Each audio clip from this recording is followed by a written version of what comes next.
6 after 9. Another new episode ready to go. Today is going to be a Epstein episode mainly, and I didn't even set out for it to be like that, but there is another tweet, truth, whatever it is, coming down from President Donald Trump that just happened, and I have got to read this to you. We've got to discuss this, and I've got to reset, because right now I feel like, as a normal center-right individual, member of the middle class, first and foremost, I feel like I represent a voice for a lot of people who feel like they have no power, who are sick and tired of seeing the ruling class elites do horrible things and get away with them while regular people are punished for the dumbest stuff.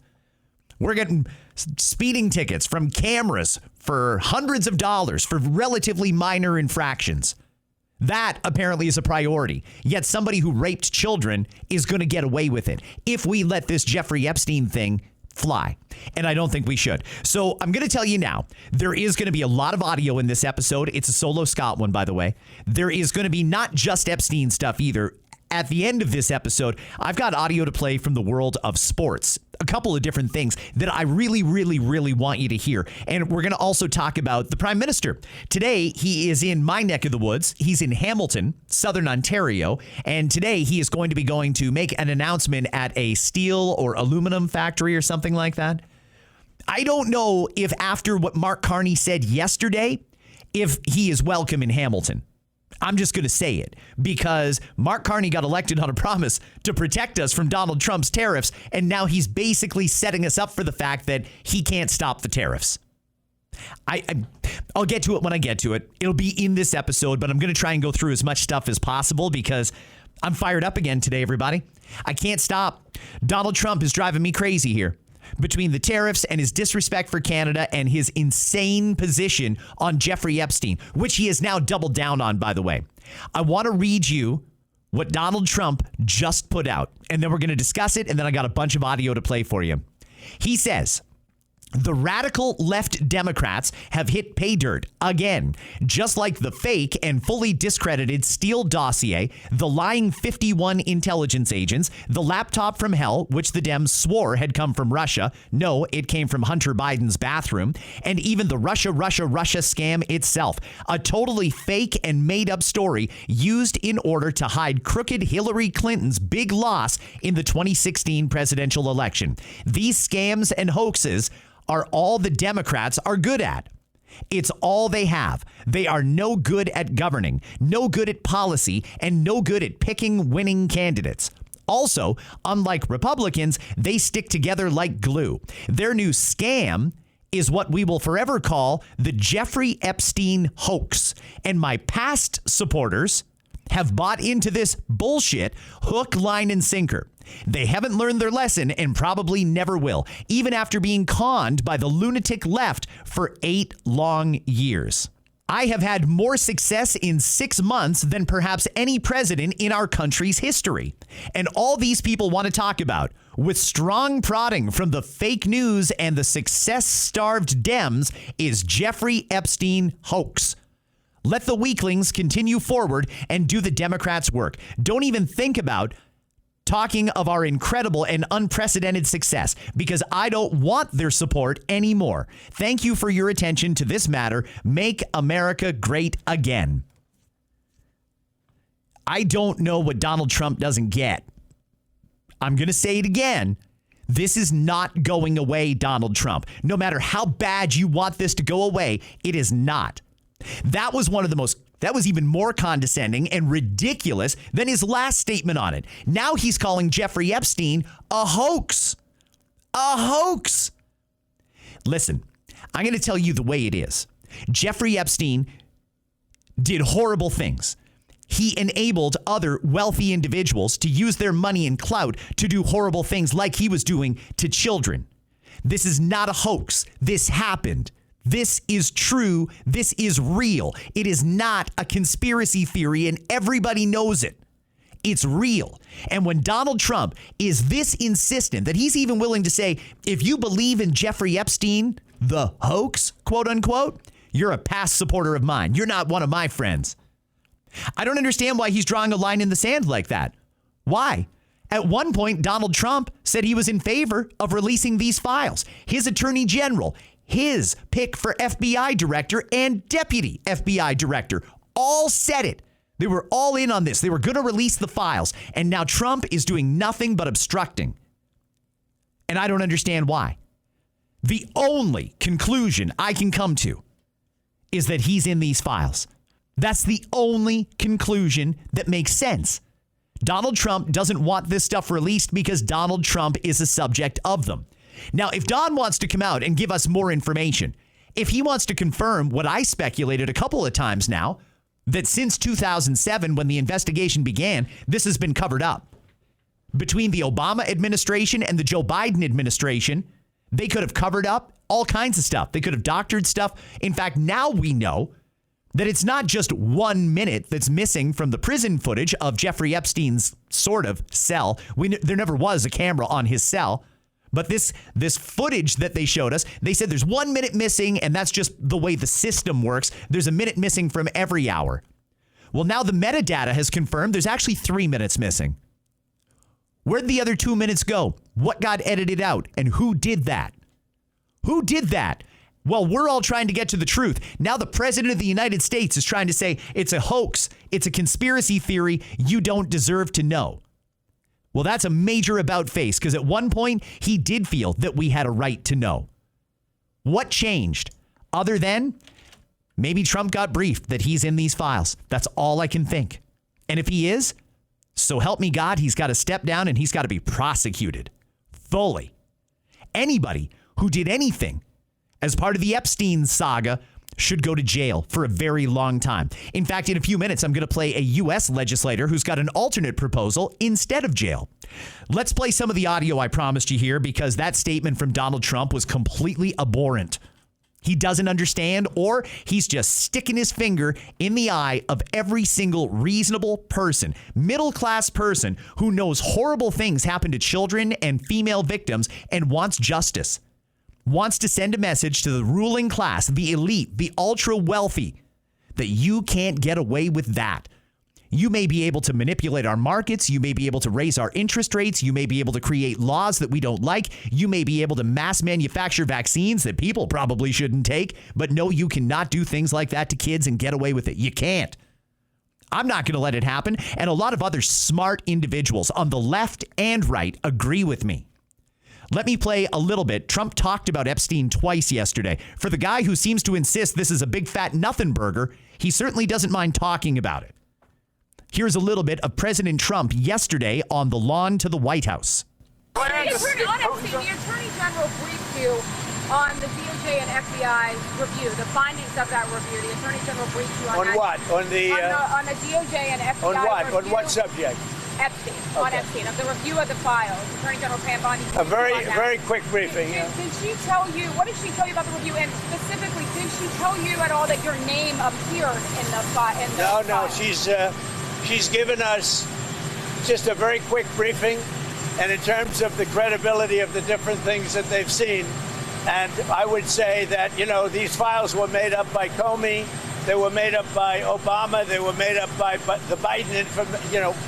We went through years of that with the Russia hoax, with all of the different things that we had to go through. We've gone through years of it, but she's handled it very well, and it's going to be up to her. Whatever she thinks is credible, she should release. Yeah. On Texas. I strongly disagree with the president right there. No, his attorney general has not done a good job. Dawn, if you think she has done a good job, you're just as delusional as I think she is. Pam Bondi, the attorney general of America, needs to step down yesterday. Get out. She lied. Is there any other way to see it? She said she had it sitting on her desk, the Epstein client list, and then just recently had to come out and say there is no client list. Well, either you lied then or you're lying now. There's just no two ways about it. That's it. Pam Bondi should not be the Attorney General of the United States of America. And don't get me wrong, I fully understand what Trump is saying, and I kind of understand his frustration. Trump has been the subject of many things that turned out to not be real. Some of what I read a few minutes ago from his tweet or truth or whatever the hell it is that he put out this morning, some of it is true. Some scandals were invented by senior Democratic officials like Barack Obama, like James Comey, like Hillary Clinton. I believe that. Some of those scandals were invented by them, and the media was quite complicit in spreading those rumors. We know the Hunter Biden laptop story, which we were told for years. Nothing but a conspiracy theory, just salacious nonsense. We know it was true. We know the Russia scandal. It wasn't true. Those were stories that were made up to try and discredit the president. I agree with him on that. But that's not what Epstein is. It isn't Democrats coming out calling for the release of the Epstein files as another means of attacking Trump, unless they know that Trump is in those files. These are people on the left and right. There are MAGA influencers. There are regular right-wing influencers that are calling for this to be released. And Donald Trump doesn't seem to understand this is not a partisan issue. This is people that are tired of seeing the ruling class get away with murder, literally, while the rest of us cannot have that same freedom or liberty. Not that we want to. We want a law-abiding society, not the least of which is the people who create the damn laws. They should follow it. Donald Trump there said his Attorney General, Pam Bondi's doing a good job. Let's hear Pam Bondi speaking yesterday at the Department of Justice. As the Attorney General, is there disruption at the leadership of DOJ and the FBI with your relationship with Dan Bongino that is affecting the operations? No, I'm not going to talk about personnel matters. No, I was with Director Patel all morning, and we are committed to keeping America safe, making America safe, working with our incredible partners at DEA, FBI, ATF, U.S. Marshals to do everything we can to make America safe, and that's what we're focused on. And today, we're focused on protecting our kids. And I would ask all of you, when you leave, go look at that wall outside, right outside this room, of all the fentanyl deaths, all the faces of fentanyl that you have done an amazing job putting up. Again, that kind of goes back to what I was saying a few minutes ago, where I do understand some of Donald Trump's frustration. It's not just all the scandals that have been made up about him, and the fake news did perpetuate those rumors very, very much. Fortunately, many of those, or all of those, I think were discredited. But again, Jeffrey Epstein is not a hoax. We know this is real. Pam Bondi quickly dismissed any mention of the Epstein files, and she wanted to talk about other things. Donald Trump wants to talk about other things. Yes, America is having some wins right now. Their treasury brought in a boatload of money last month because of tariffs. Inflation going in the right direction. Every reason to think American interest rates are going to go down. As a president, in just about every sense, he's doing what the American people elected him to do. But that doesn't change the fact that the Epstein file is important to a lot of people. And they've had enough, and they want to know the truth. Pam Bondi blew off that question. How can she remain effective at her job if the reports are true? And she had a big blow up with the deputy director of the FBI, Dan Bongino. Apparently, they had it out at the White House over the Attorney General's refusal to release any more of the Epstein files and claiming the case is closed. I think it's ridiculous that they don't understand why regular people want this information released.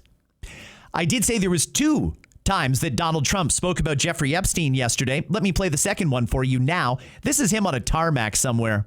Mr. President, I know you've urged people to move on, but I'm curious, why do you think your supporters in particular have been so interested in the Epstein story and so upset about how it's been handled? I don't understand why they would be so interested. He's dead for a long time. He was never a big factor in terms of life. I don't understand what the interest or what the fascination is. I really don't. And the credible information's been given. Don't forget, we went through years of the Mueller witch hunt and all of the different things, the Steele dossier, which was all fake. All that information was fake.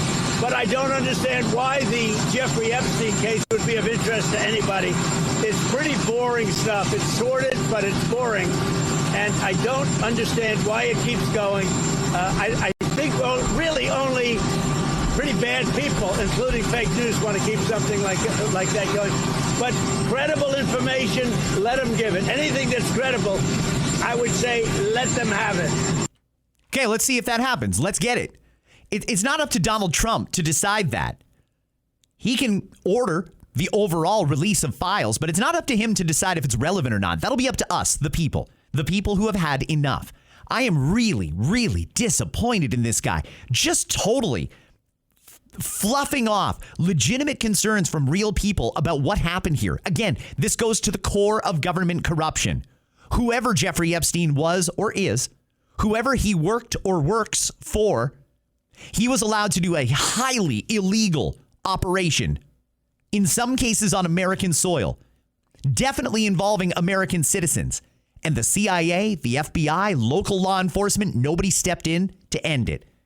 He was found dead under incredibly suspicious circumstances, to the point where a lot of people don't even believe he's dead. Where's the other 2 minutes of that video? I want to see it. Everybody wants to see it. If what Donald Trump says is right, that there's nothing there, that all the credible information has been released, then we don't have a lot to go on here, but Donald Trump should release absolutely everything. Every single file related to Epstein should come out. It has to. Redact the names of the victims, any identifying characteristics, and release the files. This is not a Democrat thing. This is not a Republican thing. This is a humanity thing, and people have a right to know, especially the Americans. I promised you a lot of audio in this episode to try and back up what I'm saying. Again, don't take my word for it. Listen to the people that you're hearing in this video. You've heard some crazy banana stuff from Donald Trump, blowing it off, now calling the Epstein situation a hoax. He doesn't get it. He said he doesn't understand it. Why don't you ask your own kid? Why don't you ask the people that you hired? Because they all believe it. I believe it. Many people believe it. Normal, regular, middle-class people. But let's hear from more fellow legislators. Speaker of the House, second highest ranking Republican in America, Mike Johnson, on the Benny Johnson podcast. This is about 1.5 minutes long. Thank you to Benny Johnson for this clip. Listen to this. Speaker Johnson, this is sort of on the heels of something else that a lot of people are asking questions about. And because we've been lied to by our federal government for so long, I feel like there's some type of like there's a pain point, right? And a pressure cooker that gets heated up on issues like the Epstein issue, right? And obviously that's something that's taken over a lot of the online dialogue. I have a question here about it that concerns either testifying or testimony for Ghislaine Maxwell, potentially before Congress, or if you would support members like Marjorie Taylor Greene or Anna Paulina Luna on the release of subpoenaing the Epstein documents from the DOJ, whether you would support either of those. Yeah, I haven't talked to Marjorie or Anna about that specific subject, but I'm for transparency. We're intellectually consistent in this. Look, Reagan used to tell us we should trust the American people. I believe in that principle. I know President Trump does as well, and I trust him. I mean, he put together a team of his choosing, and they're doing a great job. It's a very delicate subject, but we should put everything out there and let the people decide it. I mean, the White House and the White House team are privy to facts that I don't know. I mean, this isn't my lane. I haven't been involved in that. But I agree with the sentiment that we need to put it out there. And you know, Pam Bondi, I don't know, when she originally made the statement, I think she was talking about documents, as I understood it, they were on her desk. I don't know that she was specific about a list or whatever, but she needs to come forward and explain that to everybody. I like Pam. I mean, I think she's done a good job. We need the DOJ focusing on the major priorities. So let's get this thing resolved so that they can deal with violent crime and public safety and election integrity and going after Act Blue and the things that the president is most concerned about, as we are. So I'm anxious to get this behind us. Mike Johnson is absolutely right. Again, that's the second highest ranking Republican, Speaker of the House. He's one of the people who's actually in line to be president if anything happens to the president and the vice president. He's saying, trust the American people. Put this information out there. Let them make their own conclusions. It's not up to Donald Trump to decide what is and isn't relevant here. Too much has gone on. Too much has happened. People want answers. They want disclosure. They want the truth. Speaking of Benny Johnson, he's on fire right now. Yesterday, I believe he was at the Capitol building. He spoke to Marjorie Taylor Greene. Let's hear what she had to say as another Republican, that's Donald Trump's party, another Republican legislator. People really want to know what's going to happen next with Epstein. They want to know, can the FBI review the here's one from Knock. Can the FBI review the terabytes of information? Can we get Ghislaine Maxwell before Congress? Would you support that? I fully support the transparency on this issue, Benny. I 100% support that.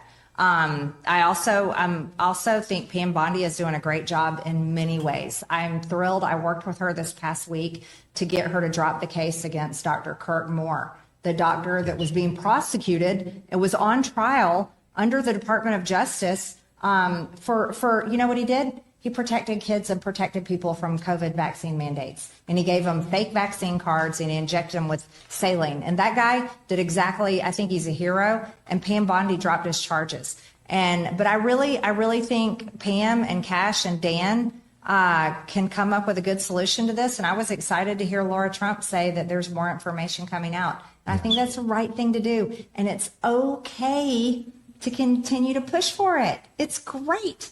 I think everyone needs to understand that you hold your leaders accountable for what you voted for them to do. That includes myself, that includes all Republicans, that includes the president that you elected. That's exactly what the American people are supposed to do. So how come you can hear from Marjorie and you can hear from the Speaker of the House and all these other prominent Republicans that it is okay to question this? It is okay. But then Donald Trump comes out and full-throated calls you a conspiracy theorist, says you're not one of his supporters if you want this Jeffrey Epstein hoax to continue on in the media. The reason it's continuing on in the media is because the president has not given us full disclosure. That's the reason. He needs to come clean on this. He needs to.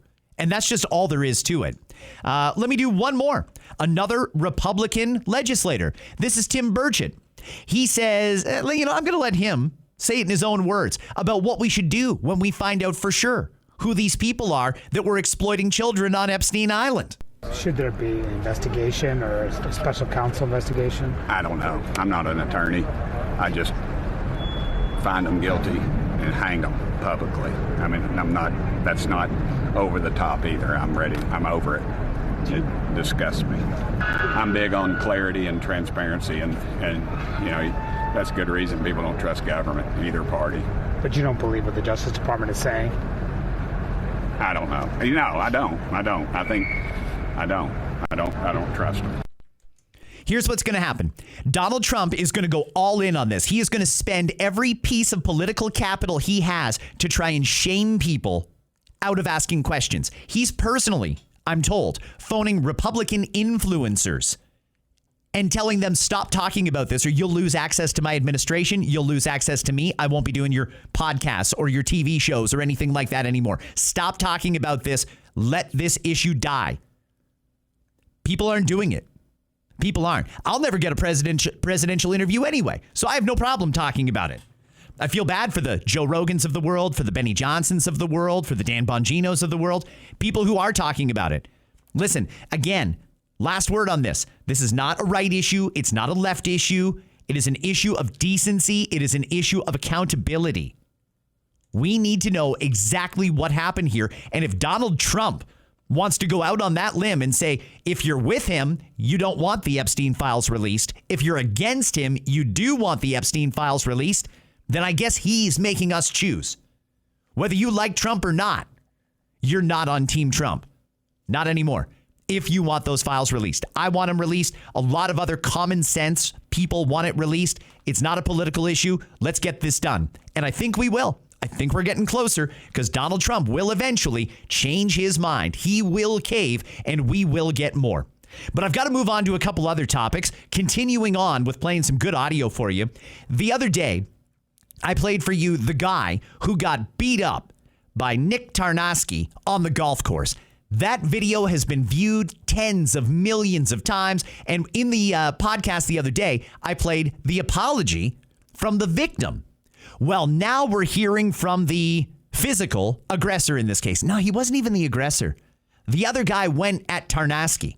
Tarnasky beat the brakes off of him after that, but it wasn't him that even started the physical altercation. But we still don't know everything that happened here. We don't have all of the context. So let me go now to the Spittin' Chicklets podcast. Tarnasky was on there, and he explained exactly what happened. Listen to this. Yeah, so we started on the back. We teed off on 10. I watched him tee off, and I mean, I didn't know really what situation he was in, but I mean, you hit a tee shot 10, 12 yards. You kind of give it, take a mulligan, rip another one, and I didn't even pay attention. Then by the time I teed off, played hole 10, the marshal comes back and he said, hey, those guys I'm trying to kick them off, but, they're trying to fight me. And I'm like, all right, don't worry about it. They're having fun. If I end up catching up to them, I'll just say, hey, guys, like, let's, have your fun. Let's stay respectful to the staff and, the other golfers. Like, no big deal. You guys are having yourself a time. Okay, so catch up to them. The next group, they're on 12. Now, that's a buddy of mine and his fiance. And, apparently he hit a long ball within 15, 20 yards of him. And now buddy came back and wanted to fight him too. So I'm like, come on, man. Like, so now by the time these guys take 45 more minutes to tee off on 15. So this guy's duffing every shot. He can't even stand up. He's just inebriated. And it's taken how long to play like 3 holes? Like we're talking a twosome, a threesome, and we're 20, 22, 25 minutes a hole. And so now we've jammed up at 15 tee box. I'm behind my buddy. He's kind of, he's a little tentative because these guys are clearly, bath salts or meth, or I don't know what was going on there. I'm going to leave it there because I don't want to play too much of the Spit and Chicklets podcast in the After 9 podcast, but I will let you know it is there. And he does go on to explain what happened, and he does talk about the physical altercation. So that was Nick Tarnasky in what I hope is the end of this story. We've now heard from both sides, and we've seen the video. Everybody had a good laugh or however they felt about it. I think we're done with this now. While we're talking sports, though, real powerful interview yesterday as the PGA gets ready for the Open Championship. You may know that as the British Open. That's what they used to call it. It's now just called the Open. Yesterday, the #1 golfer in the world, Scottie Scheffler, sat down to do a pre-tournament media scrum.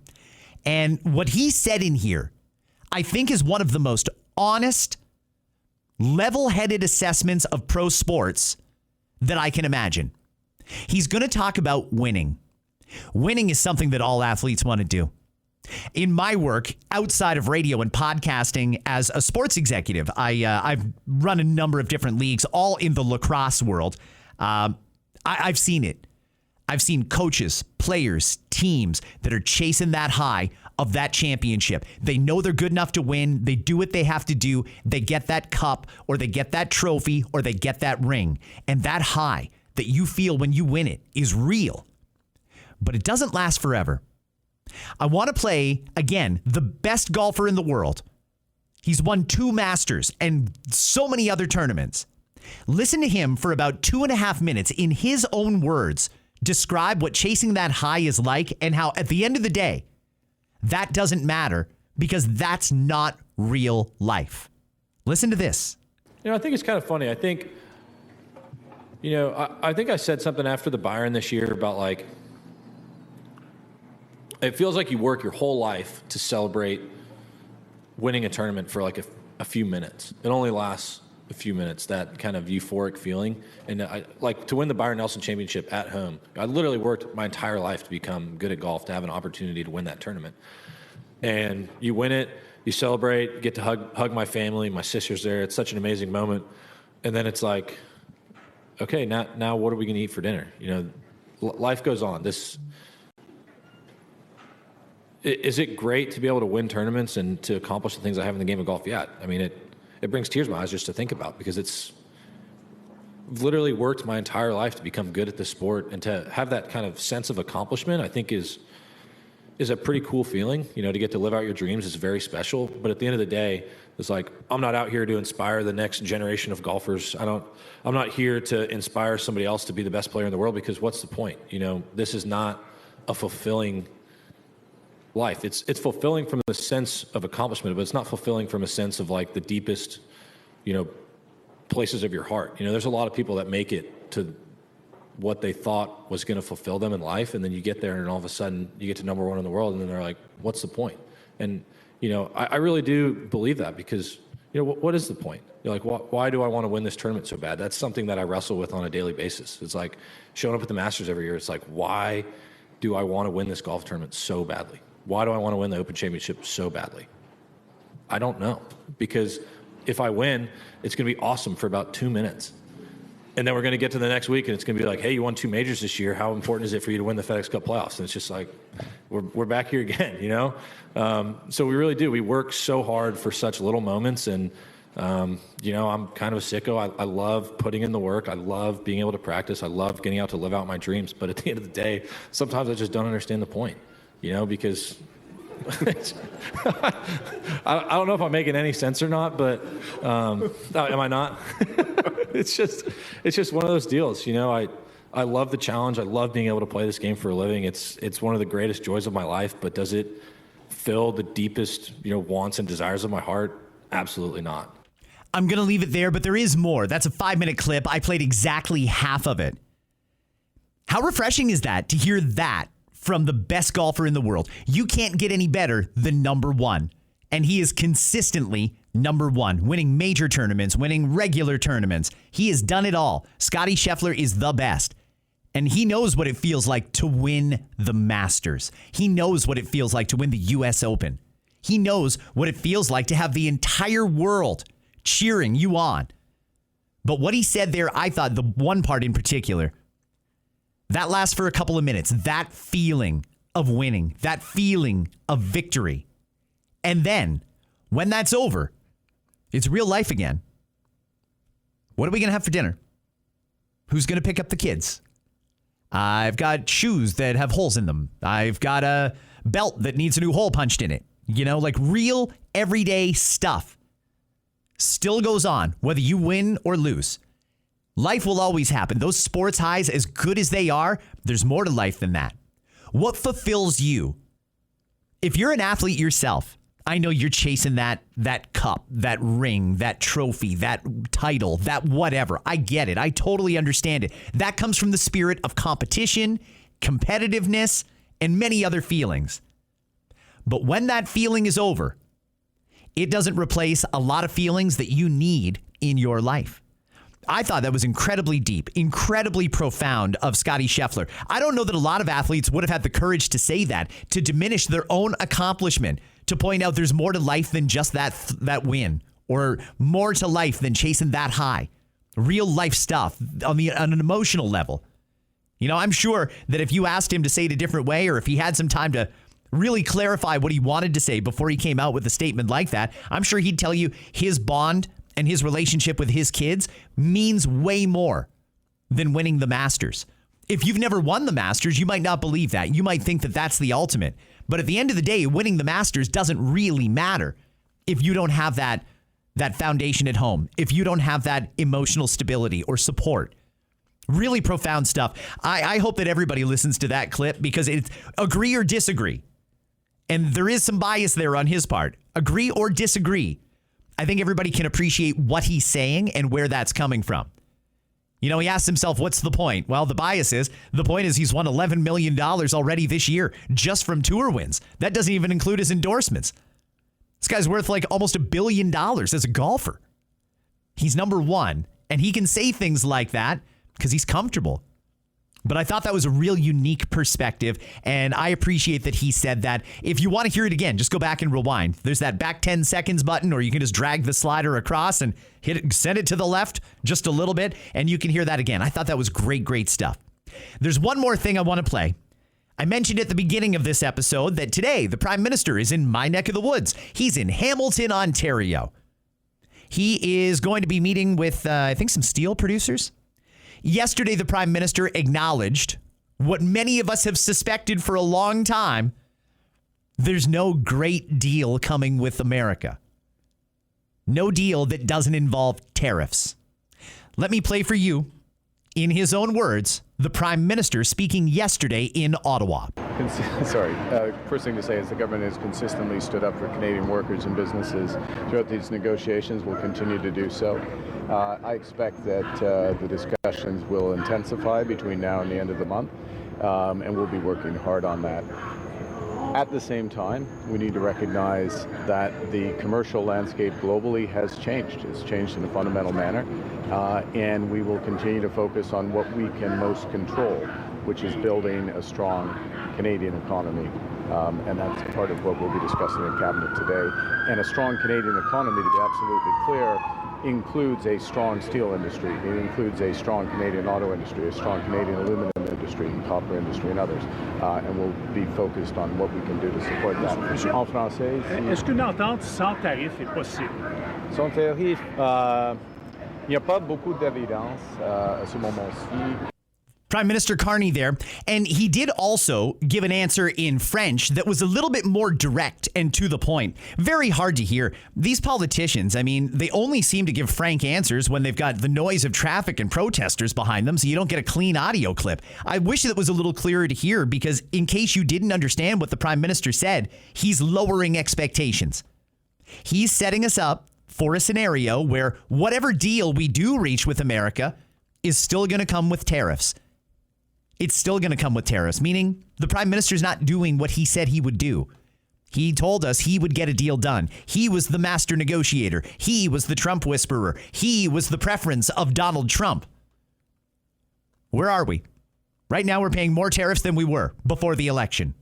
The Prime Minister now setting us up for it. In fact, not only is he setting us up for it, the major news outlets and the liberal talking heads that go on all the television networks as pundits, they're also setting us up for it. Everybody's got the same marching orders.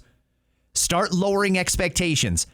Canadian people have high hopes that we're going to come to a great deal with America, the tariffs will go away, and then we can coexist or work together intimately. It'll be something like that. That's what the Canadian people were hoping for. That's what we were expecting based on what the Prime Minister sold us during the election.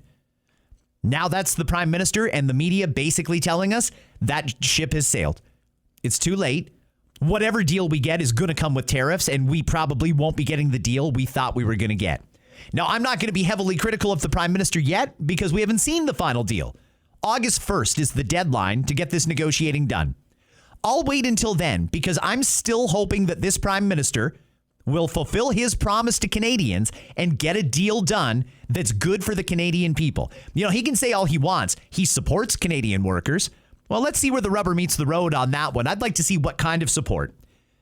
We've got a Bank of Canada that's ready to leave interest rates as high as they are, backed up by stats that I think are completely ridiculous from StatsCan. So the cost of living is not getting any better. Inflation is up. That's not helping. We've got a Prime Minister who promised us a much better deal with America. Doesn't look like that's going to happen. If none of those things happen, if none of them come to fruition, do you think we should have another election? Do you think because the Liberals aren't going to voluntarily step down. They aren't going to admit their guy couldn't get the job done and we were all deceived. But if the Liberals won't do it, would you be behind the Conservatives, the Bloc Québécois, and the few New Democrats and Green Party members that are in Parliament? Would you be behind them all getting together, a unanimous opposition, and bring down the government so we can have another vote under fair circumstances where Canada knows the lay of the land, where we now know the Prime Minister's conflicts, where we now know that a deal didn't get done, where we now know that Carney couldn't stop the tariffs, where we now know that our debt is insane. By the way, just out today, the Canadian Taxpayer Federation calculated this. It's now a full 10 cents on every dollar that goes to Ottawa is going directly to interest on our debt. 10 cents on every dollar that Ottawa collects is going to interest on our debt. Absolutely shocking, if you ask me. That is just an outrageous amount of debt, and that is just so not sustainable. Do we have a plan to pay back any of this debt? Any plan at all? Scary stuff here. Before I go, I'll play one more. In fairness, I did play the Prime Minister, and he had an opportunity to say whatever he wanted. Pierre Poilievre was also speaking yesterday, leader of the opposition. He talked about the inflation numbers that came down yesterday from StatsCan. Please listen to this. June inflation data is out. There's the top line and the bottom line. The top line is that CPI inflation was 1.9%, which is roughly the Bank of Canada's target. However, that number is artificially suppressed by the elimination of the carbon tax that the Conservative Party forced the Liberals to do. By eliminating the carbon tax, fuel prices drop, which brings down the average price increase across the full basket of measured goods. That is a good thing. Thank God that while everyone was telling us that the carbon tax was a done deal, you and I fought on to get rid of it. However, That is only a one-time savings. Once the next fiscal year comes along, those savings will no longer be baked into the inflation number. The CPI trim and the CPI median are two measures that strip out volatile things like fuel and others that are affected by the carbon tax cancellation. And they show that inflation is up to 3% and 3.1% respectively. Worse than that, I'm quoting from Bloomberg here, the 3-month moving annualized average of the core rate surged to 3.39%. from previously 3.01. 3.39 is well above both the Bank of Canada's target and its acceptable range. And this 3-month average is really important because instead of comparing year over year, which tends to overweight things that were happening a year ago, it actually looks at what's been happening in the recent 3 months, roughly 100 days. And we see that in that time frame, prices have been accelerating at an accelerating rate. Now, it will be obvious that some will say this has nothing to do with the Liberal government. It's just because of the trade war. Well, let me just quote from the Bank of Canada that said, and I quote, "The tariffs that Canada imposes on U.S. goods are estimated to affect roughly 9% of Canada's CPI or consumer price basket." So that means that 91% of the goods are unaffected. And I will note that Mark Carney has been pulling back tariffs, putting his elbows down, and therefore the tariffs have less impact going forward. So what is driving the rising inflation, and why is it that everything is so expensive for you and your family? The answer is the government is getting more and more expensive. Despite Mark Carney's talk, his sudden talk of spending less while investing more, the reality is he's spending a hell of a lot more than Trudeau. His first spending bill jacked up the cost of government by 8%, with bureaucracy going up 6%, consultants up 37%, and I pass over many other massive increases in operating expenses that leave no lasting asset but do drive up inflation in the short run. I'm going to leave it there. If you want to go back and watch that, it is on Pierre Poilievre's YouTube channel. A good analysis of that inflation report that came out yesterday. In case you missed it, inflation is up. That means the Bank of Canada extremely unlikely to lower interest rates. There's like now less than a 9% chance that they're going to lower interest rates, like so many Canadians are begging for. People are begging for relief. The Americans are about to get big interest rate relief. Canada's got none on the horizon. In fact, they might even have to raise interest rates. And if that happens, holy cow, look out. Friends, I'm going to go. Have yourselves a great day. I'll be back tomorrow. Anna Almeida's going to join me tomorrow, and we'll be talking about lots of other great stuff. No doubt, also including the Epstein files and whatever Trump comes up with today. Have a good one. See you in 24 hours. Oh, yeah.